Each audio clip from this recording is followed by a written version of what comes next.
Welcome everyone to another new episode for Boundary Riders.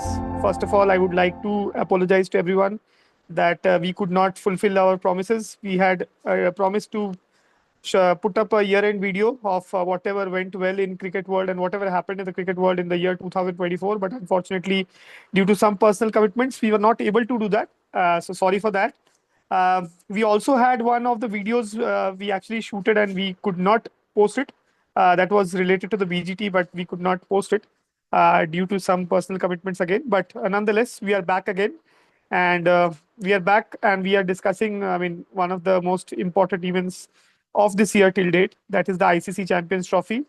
So yet another ICC trophy, it would not be too much to say if we say that India has been one of the most dominant teams in the last 10-12 years. They have absolutely made to. I mean, they have been in the top four or the top two in any ICC tournament in any format, be it Test format, ODI format, T20 format. They've always been in the semifinals, or if not in the semifinals, I think they have also been in the finals at times. Just that there was a trophy drought, which was there. We were not able to win anything after the 2013 CT win, which was under Mahendra Singh Dhoni. After that, we were not able to win. But then that ended with the June 2024 T20 World Cup win. And here we are again, hoping as a cricket fan, hoping as an Indian cricket fan that one more ICC trophy would be added to the kitty. So with this thought, I would like to start this discussion, and I would like to welcome my co-panelists, Rickjoy and Saikat. Welcome, Rickjoy. Welcome, Saikat. Hi. So yeah, on the basis of India's performance, it has been quite clinical, I would say. They have continued with the form from the previous ICC tournament. The team is especially led by the senior teammates, like especially Rohit and Kohli, I would say. And the way they have put their energy onto the field, way they have performed, and the way they have like planned everything and executed to perfection, I would say this has been a dream run for India, and it's India's tournament to lose. So everything is now in India's favor. But they face a very tough team who has whitewashed them a couple of months back. So it's a tough tournament. I mean, tough final that will come. India have to be very clinical in that. But yeah, I am betting India to win this.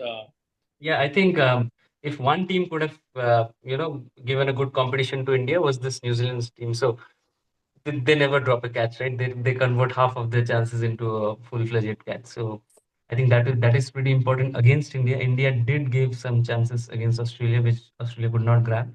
But I think India will again give some chances because India always play a aggressive cricket, especially the top order batsmen. So, and I think New Zealand will probably grab those chances, whatever that comes in around, mostly around Glenn Phillips, if I precisely talk about. So I think it would be a very good game. I'm expecting, and the kind of form I am looking out from the Kiwi batsmen are there. I mean, everybody got runs, right?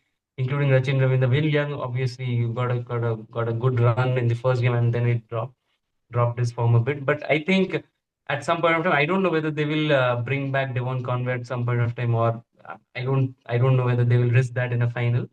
But look at Rachin Ravindra, Williamson, Will Young, and then Santner coming in late to hit some shots. And Phillips obviously is a player who gives some cameos at the end. So it's a great team with good competitive cricket in terms of bowling, fielding, and in all three formats. In fact, so I think this is the only team who can challenge India apart from South Africa. But yeah, I'm looking out for a good game rather than just a one-sided final. Yeah, and I think I agree to both of you. I mean, whatever you said, that I think the two best teams have made it to the finals. Of, I think apart from that, South Africa looked close. Australia was not that team that we all know. But I think India and New Zealand were by far the best two teams of the tournament, and that's, I mean, they are deservingly in the finals. So you remember in 2003 World Cup, uh, when before that finals, right? There was an ad that used to come, 20 saal baad, 20 saal baad, right? If you remember that ad, where everyone was there. I think this matchup between India and New Zealand is after 25 years. So 2000, when Saurav Ganguly was the captain, and that innings from Chris Gaines, it broke a billion hearts that day. I think that innings, so I think 130 around is what he scored, and India could not win that trophy, Champions Trophy, though they did win that 2 years after that. They were a joint winners along with Sri Lanka, but that win does that loss does hurt. I mean, so there is a 25 years revenge badla mode again, and also who forgets that 2019 World Cup, ODI World Cup, wherein that ran out of MS Dhoni and that broke again a 1.4 billion hearts. So there has been a quite a bit between those two teams. I mean, New Zealand has always been the gentleman team, always, right? I mean, one team that no one can hate, and they have consistently pulled up a very good team. I mean, across the years, it's they never had a dull phase. I mean, they always used to produce good teams, not champion teams, and that's why they were consistently in the top four. And then they started to play in the top two as well from 2015 World Cup. And then slightly, I mean, two very contrasting teams, as they say, fire and ice, when they used to compare Kohli and Williamson. So kind of fire and ice. India has been either red hot, or there has been some dull moments, like at the time of 97, 98, 99, then the match fixing era, and then suddenly the Chappell era of 2007. And then again, going back in the mojo and becoming that champion team and then continuing that legacy. While New Zealand has been going at a slow pace and continuing their legacy. So quite a contest between fire and ice. But in between that, there has been some small rivalries that have built between these teams, and in the recent past, that has been there. New Zealand has been the nemesis for India, Team India, in the T20 format, especially. I think they have never won against New Zealand, but then this Test Championship also they won. So there's a quite a lot that has been built between this team. So everyone is looking forward to this rivalry that we have today, right, Saikat? So what do you think about this rivalry? I think if you remember in the best World Cup that was 2007 World Cup I'm talking about, India lost only one team, and that was New Zealand in the league phase. That team, Yeah. I think, if I recall, that is the only match they lost, right? Out of the Yes. entire tournament. Yeah. So it started from there. That fear mongering against that black cap started from that era. Before that, I don't think so. New Zealand challenged in any of the ICC events to India. Neither I can recall 2003 or 99 or anywhere in between.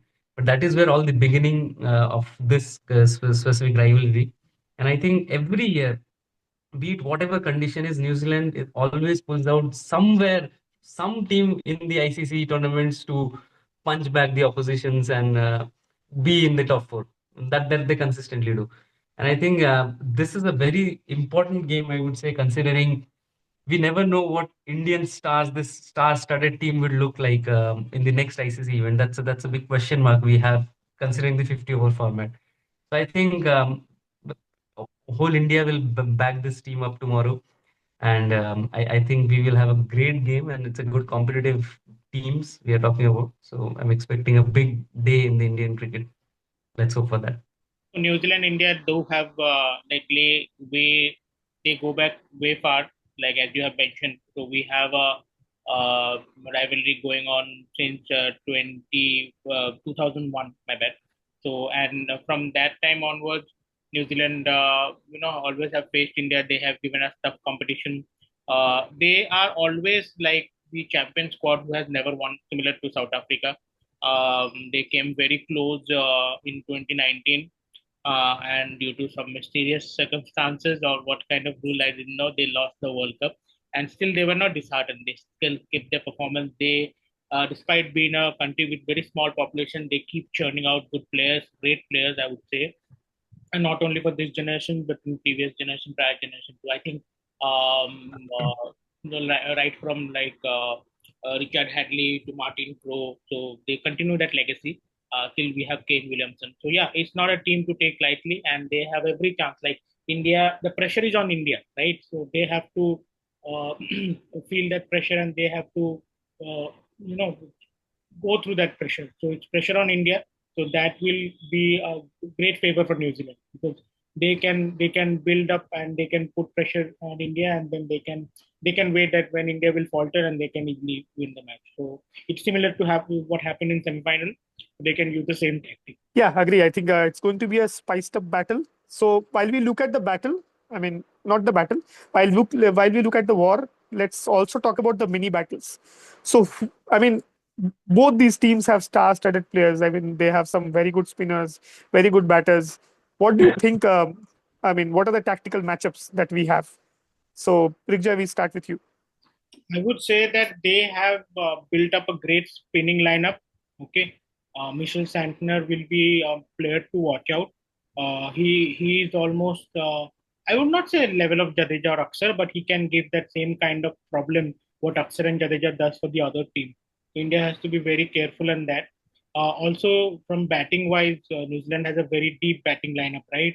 So I would not single out any player, but I would say that if India manages to break partnership, they should not ensure that a partnership from a lower order snatches the match away from them. Either if they bat first or if they bat second. I would suggest that India should win that. If India wins the toss, they should bat first and try to pile up a score which is beyond the par of the Dubai wicket. That should be the Indian target, and they should go heavily after the bowler because we saw what happened in the last match, right? So Williamson has this problem of slowing down and all those stuff, so that can be a big factor in the chase.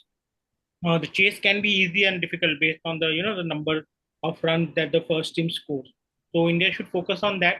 Bowling wise, I would say because it is there is hardly any pace or swing in this pitch. I would say pacers will have no favor either from both of the team. Okay, India will probably go with the same number of pacers, I believe. So and four spinners. So basically, the spin from the bowling department, the spinners of India should concentrate in either slowing down the runs, ensuring not that the run rate remains high when they are bowling, and while batting, at least they should look into the spinners, especially missing Stanton and all, and they should not try to give away wickets and all those stuff. Um, I would say that will be the India strategy. I mean, India should not target any specific player, as I mentioned. Like India, New Zealand is a whole package. If one bowler fails, the other one will come up to up to the mark. So India should ensure that they should not give any leeway to any of them and allow the match to go away from their hand. Yeah, I think key battles, if I talk about, right, Santner is of course, and I'm thinking they will make Rachin Ravindra bowl much more than what he did before, considering in this pitch and the tendency of our greats to succumb to left arm spinner. That is something he will have a key role with the ball, I'm assuming, and um, I think. Last time when India played against New Zealand, the league match, I think it was not the spinners, it was Matt Henry, right, who took 5 wickets. So India succumbed to a pace bowling attack instead of the spinners. So India have to be careful in terms of whom to attack, and because no matter the pitch, right, in the conditions does not matter for Indian batsmen against spinners. Usually they play. Traditionally, we do tend to play better cricket against spinners, but only the fast bowler did troubled us in the past. So that is something I think India will should be careful about. And in terms of batting lineup, right? So uh, it really, I again have to go back to 2019 semi-final, right? What if 5 for 3? What if 6 for 3? We will be seeing still Akshar Patel, and shall we expect Akshar Patel to bail out from there? That is another question we have to be prepared for. And yeah, and I think KL Rahul will also have a game to look out for. Apart this, I'm talking about from Indian point of view, and I think Williamson will be a very key player. Apart from Rachin Ravindra, Williamson will not give wicket to Varun Chakravarti. I mean, we talked a lot about Travis Head against Varun Chakravarti, right? So Travis Head will give you chances. Williamson won't. And if Williamson holds one side, and there are enough attacking batsmen in the other side to take game away from India. So these are some of the points that I think India will be obviously thinking out. And I don't know whether India will be playing another extra pacer instead of probably Kuldeep Yadav, considering if the pitch behaves little differently, or just to make it a little better dimension bowling attack rather than only spin, spin, and spin. If they can, then I think it's only Harshit Rana should be coming back instead of Kuldeep Yadav. That is the only change I'm expecting if at all India wants to. But I don't think if that is also happening, India will probably go with the same 11. Yeah, I think both the teams they should not change the 11. I think they would go with the winning combination, knowing that this is the final. The key matchups, according to me, would be how Varun Chakravarti bowls against Rachin Ravindra and Kane Williamson. And if Varun Chakravarti is able to take those two key wickets, I think New Zealand will be in a lot of trouble. And one more thing is that if if India do not change that lineup, and if Kuldeep Yadav plays, I think Kuldeep Yadav's performance has been dull throughout the tournament. He has not been amongst wickets. He has been leaking runs as well. It would be important that how he bowls. I think he will be a good bowler against the right-handers, knowing that his ball it comes inside, right? I mean, it comes into the right-hander. So that would be a good matchup. I think if Kuldeep Yadav is able to take 2 or 3 wickets and is able to bowl some good economical overs, I think that way, I guess it would be a good thing for India. And again, coming to the batting part, I think it would be how Indian batsmen they handle left arm spin, right? So Mitchell Startner, he has been. I mean, Mitchell Startner is not a very great bowler, but somehow he manages to bowl very well against India in any format.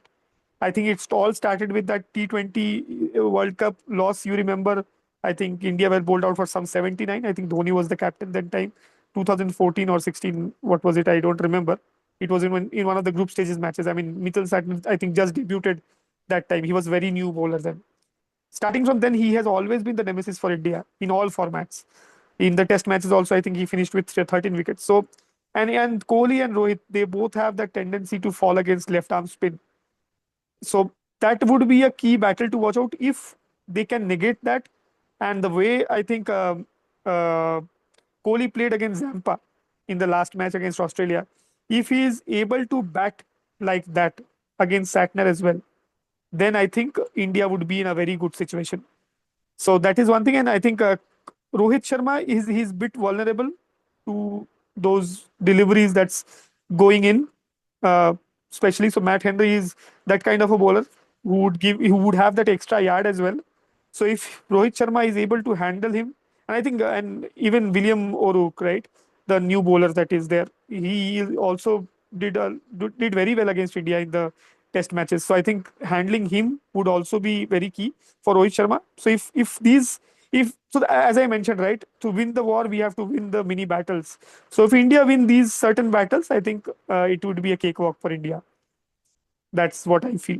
Going forward, so what do you see? I mean, is there any weakness that you see in the two teams? Something that is not clicking for either of the two teams? I think they're the top two teams. They have been in the finals, but somewhere might be something is lacking, some sort of weakness. So, Saikat, over to you. I think I'm yet to see the best side of Mohammad Shami, right? So he bowled pretty well against Bangladesh for sure, but after that he was very pale, I would say, giving away a lot of wides and extras throughout, which is unlikely Shami, who was very tight with his line and length. The Shami factor, which is replacing Bumrah or which is equivalent to Bumrah, I think that is not there. And what bailed us out of Bumrah absence was last couple of matches, I would say, was Varun Chakravarti. And before that, I don't think two teams were competitive enough to challenge India as well, Bangladesh and Pakistan. So tomorrow will be an important factor to see a competitive team against a weak fast bowling lineup. I think Hardik Pandya did very well, but he's the lone pace attack who has given us the crucial wickets and not Shami. So in case if we have to, if spin is not clicking, if they are reading pretty well the spinners, if somehow Rohit Sharma have to go back to the fast bowling, that is where the biggest challenge is. India bailing out with the fast bowling in absence of the spinners. So that is India's probably one of the weakness. The only weakness I see. Before that, I thought KL Rahul's form, but I think he proved pretty well. And when we look at the numbers, he never did bad at all in the ODIs. For New Zealand, I would say the only silver lining in the spin department is Santner. If Santner doesn't click, they're doomed. I mean, they will be praying tonight that Santner should be bowling well and he should be delivering them for it. And the challenge for New Zealand is much more than India has currently. So I think these are the two areas where both the teams will be little concerned about. And if they overcome, I think it will be a key battle and it will be a good battle between the two teams. Yeah, Rikja, you want to add anything? Yeah. The weaknesses Yeah, for the both the weakest teams. link I would say, as you have added and Shaker had both added, is one is Kuldeep Yadav. He has been the weakest link for our spin quartet, right? Four players, the spin quartet. Yes. And Mohammad Shami. Mohammad Shami is a very talented bowler. He can bring the best from any of the surfaces. He has bowled phenomenally in the 2020 World Cup, right? But I believe the injury has not made him 100%. Like he's not able to put 100%, especially if you see how badly he was, his line and length were right. He were bowling like wides, and he were not able to maintain that precision that he was famous for. So I believe that's one of the key factors. But having said that, I always believe this particular tournament in Indian bowling lineup, both Hardik and the other pacer, if they want to go for, if they want to experiment and go for Ashdeep, which they won't, they will keep the same 11. It will be disaster if they change the lineup. So Pacers have played the supporting role to the spinners. I think here the four spinners are our main characters. Okay, so they have to take up. I mean, Jadeja has his role, Akshar has his role, Varun Chakravarti has his role, and Kuldeep has his role. So it's like an Avengers of spinners that India has assembled, so that is one of the big factor. I mean, that's the positive factor. So the weakest link is that Kuldeep has to come up and he has to show a little bit of more variation. He has to ensure that he attacks the batsman more rather than getting into the defensive mindset. And because, as the striker has mentioned, there are players in New Zealand squad who will not give wicket easily. But then the job of Varun and Kuldeep, Varun can manage that, but job of Kuldeep and others will be, if they are not taking the wicket, then they should like restrict the running. They should not allow quick singles and doubles and all, but then put pressure on the run rate so that in the later phase, the batsman will try to hit and then get out. So that will be the main, point that these spinners who have not done well in the tournament and the pacers too will try to focus on. That is from the bowling side. From batting side, I would say India is pretty much well set. Gill has to come back in form. I think the opening responsibility mainly Rohit has taken up, but Gill has to perform, and I think it's a great opportunity for Gill to score 100 in the final, whether batting first or chasing. So yeah, I would say that Gill should focus, and he has been the weakest link in the batting lineup. I would not say KL Rahul because whenever you have given opportunity to KL Rahul, he has done well.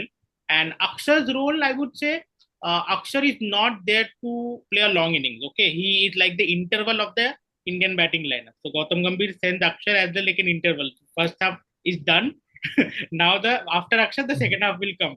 Okay, so that's why I think kind of lighter. But Akshar's role is mostly to ensure that he will get out, right? But he before getting out, he will get that run rate little higher. So he will give that pace. Either as I mentioned, both it will be beneficial both when you're chasing as well when you are batting first. So I would not say Akshar is a weakest link at that this moment, but from batting wise, Gill has to perform. If Gill scores a century along with a good decent start from Rohit, India can easily take the match away from New Zealand because our lower order are have already proved their mettle throughout the tournament. Yeah. But Rijo, I just want to correct one thing. I think Gill has runs in the Champions Trophy. It's just that the last two innings is what he failed in How the many matches, semi-finals and the match. how many matches are there total as of I now? think he scored well against Bangladesh and Pakistan. Bangladesh and I think Pakistan. he had That's the 100. that's And the form. even No, before the build-up of this, I think if in that England series Mohammad also, I think Shami he has scored also a taken 100. 5 wickets against Bangladesh, but I still told you he's the weakest link. So if we are Yeah. talking, we are talking about the number one ODI batter. Yeah. So if he doesn't Yes. score against a good team, so he doesn't deserve that tag. As simple as that. So he Yes. has The to I same score we well think used tomorrow, to. or else he will be a Bangladesh basher. with due respect, the Yes. Same. Pakistan and the Bangladesh match were not competitive at all. Okay. If Correct. India Correct. would have played final from those two matches, India would have surely lost because they would have brimmed with overconfidence. Australia and New Zealand, I mean the New Zealand first match and the Australia, they gave quite a good competition. Even though Australia was a beasting team, but they gave a good competition. So yeah, I agree that Gill played well, but in front of good teams, he has gone quite cheaply, and that should not happen.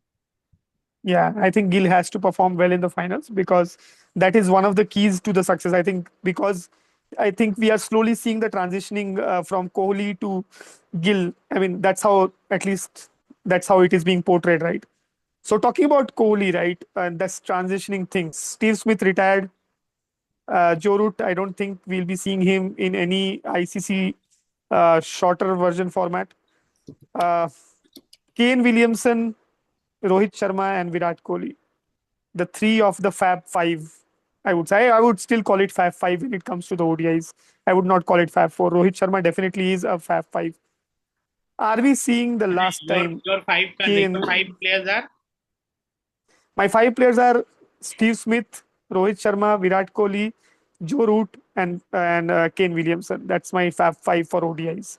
just to be In sure. Test matches, yeah. There is In one Test more matches, legend who just There is one more No. legend I think we missed out who just retired. Mushfiqur Rahim. No, I don't Yeah. want to consider him. But uh, but is this the last time that we are seeing Captain Kane versus Virat Kohli and Rohit Sharma? I mean, Virat Kohli and Kane Williamson, they have a very long story. It's like 2008 World Cup, under 19 World Cup. Kane Williamson was leading New Zealand. Virat Kohli was leading India. India won the finals. I think New Zealand lost in the semifinals. It has Yeah. been a long history, right? That fire and ice, right? Is this the last time we are seeing them in a ICC shorter version or a limited format tournament? I Saikat. think Kane Williamson probably will retire, but I don't see Virat Kohli will be retiring before 27. I don't think so. I think the kind of form he is, he shouldn't retire as well, and people still want him to see. More than that, I think he brings in a lot of revenue to this game, not just his cricketing form. The reason why RCB is still RCB because of Virat Kohli's brand. That's all. They have nothing to portray just other than Virat Kohli as a brand. So the reason why I think he should be there, because the portray of cricket in Olympics is also Virat Kohli. So any cricketing event is more of a marketing technique. I feel Virat Kohli still has 2 years. Probably Kane Williams. I mean, we are seeing a lot of legends retiring from this 50 over cricket. The reason is you want to focus on your fitness, and this great format of cricket takes a lot out of you, and they want to focus on the limited over cricket as well as the county cricket as well as the local tournaments, T20 tournaments through globally. So I don't think we will see Williamson again in 50 overs cricket, but Rohit Sharma and Williamson is something is a big question mark, but Kohli will stay. I think so.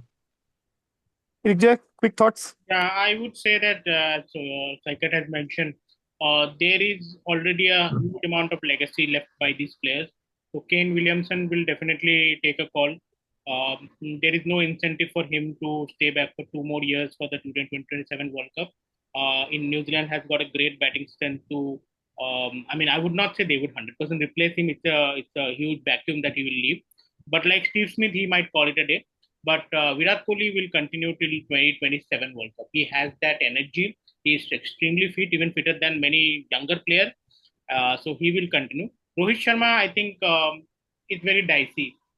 Rohit Sharma is very dicey. We do not know what's in his mind. And I mean, Rohit Sharma, based on that interview he gave in PGT, that he is the father of 2 kids and all, he, he might want to stay back, but I think the coaches and management might try to convince him otherwise. Because as you said, right, Rohit Sharma staying for 2 more years. Mainly the focus will be on the 2027 World Cup, right? So 2 more years, and if he leaves suddenly in between, then it will create a vacuum in the opening slot. We have Jaiswal waiting, who doesn't get a lot of opportunities in That's why most I'm of trying to the, listen. yeah, yeah. Chaisudas, I would say Jaiswal is a more than a ready player, right? So that's why Yeah. India has to think on that one. Yes, I think let's enjoy the game and let's see whatever best they have to offer. So yes, quick prediction time. Rigjoy, what is your I prediction would for want tomorrow? India to win. My bet is on India. India will prove everyone wrong and then win the final. Saikat? Yeah, I think clean with it's India. They are by far the best team in this tournament, and I don't see I don't see anything else happening apart from India themselves to blame for at the end of the day if they don't. Yeah. Yeah, to me also India clear favorites. Unlike something happens like the 2023 World Cup final, India clear favorites. So three I'm zero not, we I'm have. not ready Let's to take that emotional toil anymore. Okay. yeah, none of us are, but Kalam Ajmal. let's hope, let's hope our predictions go right and we win that final. We add one more kitty, one more trophy to our kitty, and let's hope for the best. And let's have a brilliant game tomorrow. Two very deserving teams, two very well loved teams throughout the world. Nobody would hate the Kiwis as well. We have Captain Kane Williamson as well there, but Dil Bole India. So let's cheer for India and let's hope they win. Yeah. Thank you, everyone. Thank you so much Thank Thank you. you. for the podcast.